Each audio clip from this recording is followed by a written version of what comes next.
যে পুরুষরা কি সাজগোজের জন্য বিবাহে মেহেদি দিতে পারবে? পুরুষের জন্য সাজগোজ আসে নাই। পুরুষের জন্য সাজগোজ হচ্ছে মেয়েলি স্বভাব, মুখান্নাস যারা কপালের মধ্যে টিপ দেয় পুরুষরা, এটি মুখান্নাস। মুখান্নাস বুঝেন কিনা? হ্যাঁ, হিজলা হিজলা হিজলা হিজলা খবিশ আউযুবিল্লাহ। বিভিন্ন দেশের বিভিন্ন ধর্মের সংস্কৃতি হতে পারে, মুসলিম যদি কোনো কেউটা দেয় সে হিজলা টাইপের মানুষ, কোনো সন্দেহ নেই। অন্যদেরটা আলাদা, তাদের ধর্ম তারা পালন করুক, আমাদের কোনো কথা নেই। কিন্তু আমাদের মুসলিম সমাজে থেকে সে কপালের মধ্যে একটা টিপ দিল, সমাজ সুন্দর করলো, গলার মধ্যে লাগাইলো, মেয়েদের মতো ক্যাঁ ক্যাঁ ক্যাঁ ক্যাঁ করলো, এগুলি হচ্ছে মেয়েলি সাজা।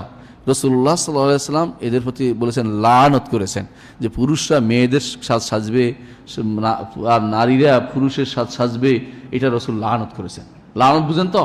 হারাম কাজ, সুতরাং এটা করা যাবে না। এই টিপ বলেন, কি বলে আরেকটা কি কাপড় বলেন, পরে না ওরকম, হ্যাঁ, ওই যে গেটু পুত্র কমলা বানাইছে আপনাদের, হ্যাঁ, আপনাদের বড় সাহিত্যিক, কথা সাহিত্যিক, নাম বলতে চাই না, তো এরকম লোকেরা যেগুলি বের করেছে এগুলির মধ্যে এগুলি হচ্ছে হারাম কাজ। হারাম কাজ, ইসলাম এগুলি কখনো জায়েজ করে না। দুই কারণে হারাম, দুই কারণ। একটা হচ্ছে অমুসলিমদের সাথে সামঞ্জস্য, আর একটা হচ্ছে নারীদের সাথে সামঞ্জস্য।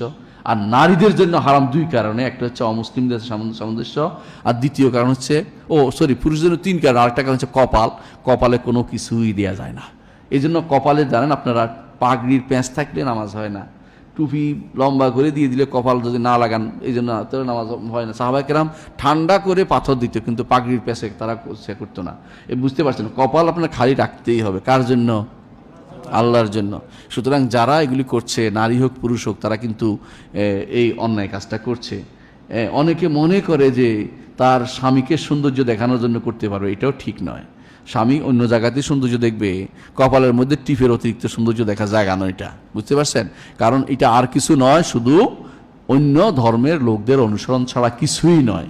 অন্য ধর্মের অনুসরণ করলে কি হয়? রাসূল বলেছেন, মান তাশাব্বাহা বিকাওমিন ফাহুয়া মিনহুম, কেউ যদি কোনো জাতির সাথে সামঞ্জস্য বিধান করে চলে তাদের মধ্যে গণ্য হবে। এই জন্য এই কাজগুলি আমাদের জন্য নয়। শাড়িও এই জন্য আমাদের পোশাক নয়। শাড়ি আমাদের পোশাক নয়, শাড়ি কোনো পোশাকে নয়। শাড়ি টানলে লম্বা হয়, বুঝছেন তো?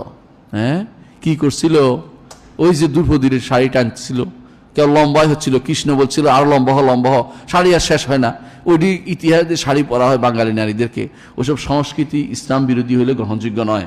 আল্লাহ আমাদেরকে বুঝার তৌফিক দান করুন। সুবহানাকাল্লাহুম্মা ওয়া বিহামদিকা আশহাদু আল্লা ইলাহা ইল্লা আনতা আস্তাগফিরুকা ওয়া আতুবু ইলাইক। আসসালামু আলাইকুম ওয়া রাহমাতুল্লাহি ওয়া বারাকাতুহু।